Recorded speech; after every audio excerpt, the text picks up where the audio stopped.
જામનગર નજીક વસઈ ગામ ખાતે આવેલી સ્વાન ચોકલેટ ફેક્ટરીમાં આગ લાગવાની ઘટના સામે આવી છે।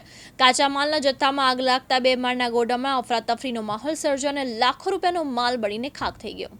આગની જાણ થતાં જામનગર મહાનગરપાલિકાની ફાયર ટીમ તાત્કાલિક ઘટના સ્થળે પહોંચી ફાયર જવાનોએ પાણીનો મારો ચલાવી ભારે જહેમત બાદ આગ પર કાબુ મેળવ્યો। પ્રાથમિક માહિતી મુજબ ફેક્ટરીમાં ફાયર સેફટીના પૂરતા સાધનોના અભાવને કારણે આગે વિકરાળ સ્વરૂપ ધારણ કર્યું હોવાનું ચર્ચાઈ રહ્યું છે। ઘટનાને પગલે સુરક્ષા ધોરણોના પાલન અને ફાયર સેફટીની વ્યવસ્થા અંગે અનેક સવાલ ઊભા થયા છે।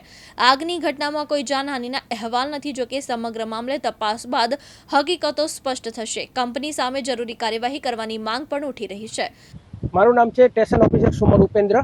આજ રોજ 112 માંથી 2 ને 14 કંટ્રોલ રૂમમાં ફોન આવતા કે વસઈ પાસે એક ચોકલેટના કારખાનામાં આગ લાગેલી છે, તો એમાં એક ગાડીને ટર્ન આઉટ કરેલી છે। તો ત્યાંથી સ્ટાફનો મેસેજ મળતા કે આગ થોડીક વિકરાળ હોવાથી બીજી ગાડીને ફાયર સ્ટેશન કંટ્રોલ રૂમમાંથી બીજી ગાડીને ટર્ન આઉટ કરેલ છે। અહીંયા જઈને સ્થળ ઉપર વિઝિટ કરતા માલુમ પડે કે કચરામાં આગ લાગેલી હતી અને કોઈ પણ જાતની નુકસાની થયેલી નથી અને કોઈ પણ જાતની જાનહાનિ પણ થયેલ નથી। કચરો શેનો હતો? એ ચોકલેટનું કાગળિયા હતા બધા।